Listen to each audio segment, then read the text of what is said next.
das 333 regiões, 58% possui Conselho Estadual de Turismo. 41% possui Fórum Estadual. 87% possui Fórum e Conselho. 12% possui Fórum, Conselho Estadual, não ativos. Possuem 54% possuem Plano Estadual de Turismo, portanto, metade, e 45,8% não possui Plano Estadual de Turismo. Levantamento das instâncias de governança regional, IGRs. Institucionalizadas, segundo o Ministério, 65%. Formalizadas, 35%. Em processo de formalização, 25%. IGR que possui planos regionais de turismo, 34%. Região turística que não possui IGR, 15%. Gente, eu tive a oportunidade de fazer uma live com o grupo responsável pela regionalização do turismo. Discutimos, debatemos bastante. Avançou-se muito. Hoje nós temos a territorialização das regiões turísticas. Ela está lá no desenho, bonito, tal, perfeito. Temos alguns casos, efetivamente, em que se avançou muito. Lembram-se que as IGRs, ou Instâncias de Gerenciamento Regional, é o fim da linha. Tá? É a última etapa. Só que entre o plano diretor, já não estou falando nem do município, o plano diretor de desenvolvimento turístico da região turística, que foi feito nem todas, mas na maioria, pulou uma etapa fundamental. E é exatamente essa que me preocupa muito. Veja bem, a governança para o desenvolvimento real e sustentável do turismo necessita de uma abordagem inter e transdisciplinar, uma visão transversal e intersetorial, coisa que nem o Ministério é, intersetorial. Você discute hoje regionalização do turismo sem a presença do Ministério do Interior e outros ministérios vitais que deveriam participar dessa regionalização. Estabelecimento e desenvolvimento de regras, arranjos produtivos, institucionais, engloba gestão de relações entre os diferentes atores sociais e agentes institucionais.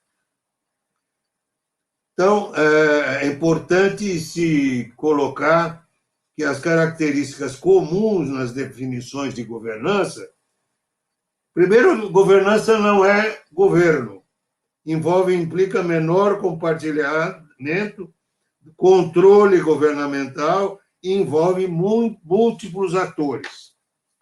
Tá?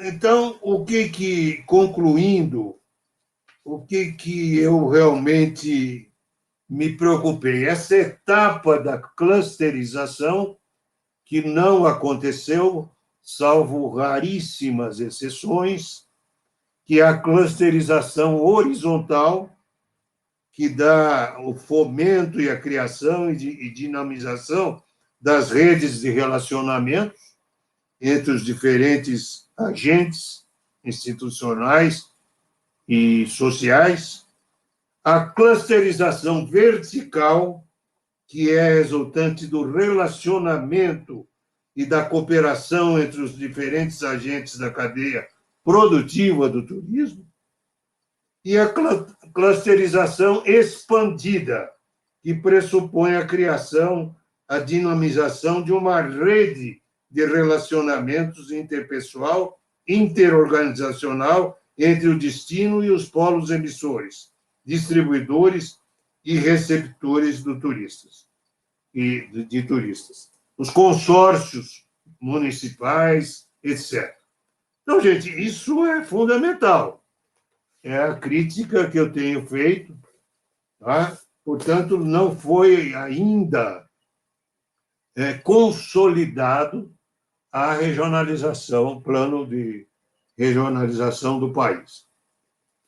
Agora, eu diria que vamos, não sei se vocês querem fazer agora um intervalo para depois eu falar um pouco sobre o pós-Covid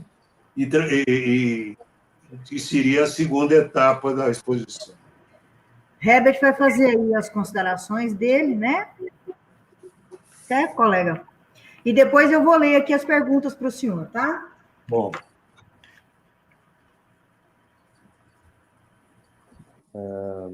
Bom, mais uma vez, muito obrigado, professor.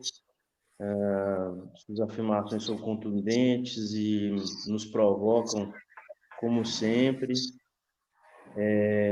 Eu recordo que no terceiro encontro latino-americano sobre políticas públicas em turismo, organizado no Centro de Excelência em Turismo, da UNB, o professor nos provocava, naquele momento, sobre o fluxo de turistas no eixo do Atlântico Norte e o desafio da América Latina, de alguma forma, captar esses turistas e superar um pouco desses números estacionários da história do turismo brasileiro.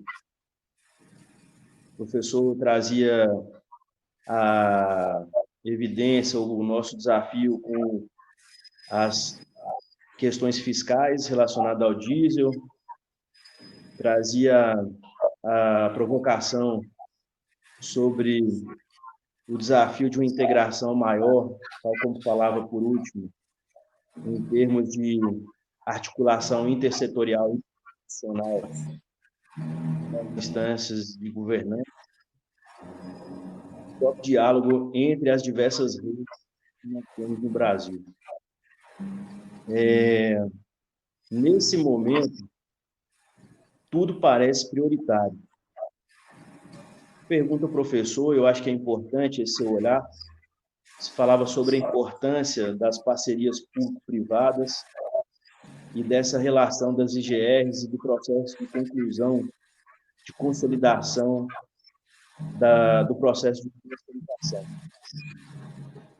Afinal, diante de sua expertise acumulada ao longo desses anos, olhando para a política pública de turismo brasileira, o que é prioritário, o que é importante e o que é secundário para que, independente do contexto pandêmico, o turismo brasileiro possa se consolidar, tal como anuncia diante do potencial que existe, o Fórum Econômico Mundial, o Brasil sempre nesse ramo, como um país de maior capacidade para o ecoturismo e turismo de aventura, um país com uma diversidade cultural e um potencial incrível, mas que ainda é refém dessa letargia, dessa condição estacionária frente aos fluxos internacionais.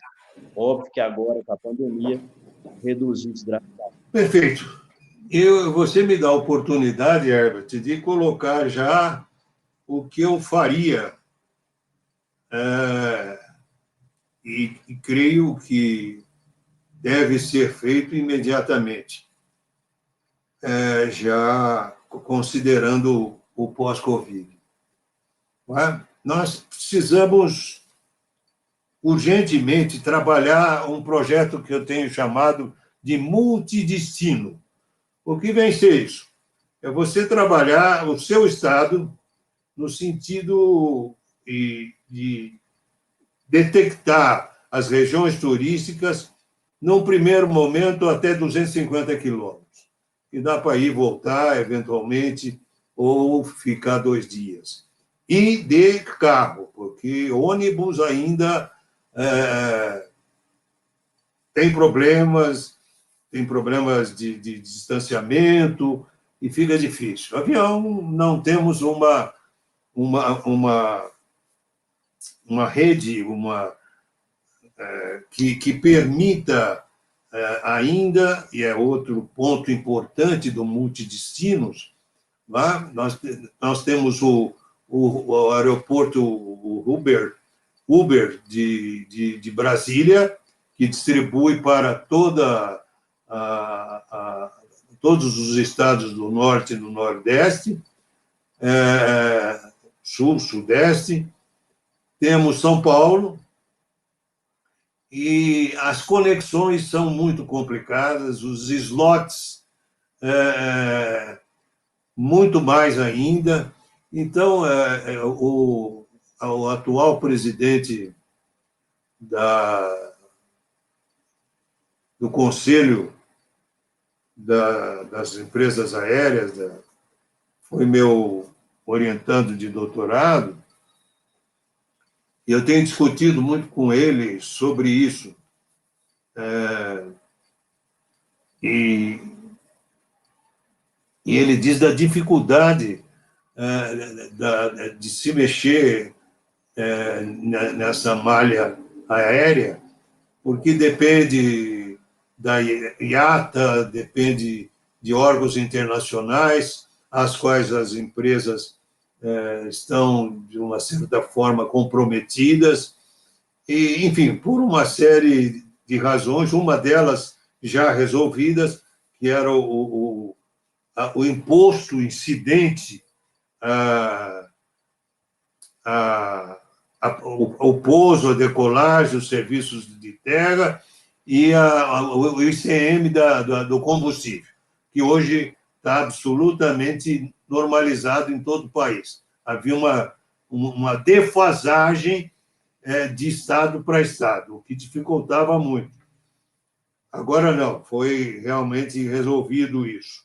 Então, deve diminuir o custo e o valor dos bilhetes aéreos.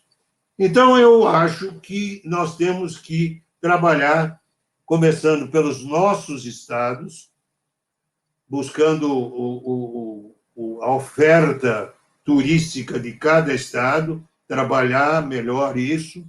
Depois, a oferta turística regional e daí a oferta turística nacional.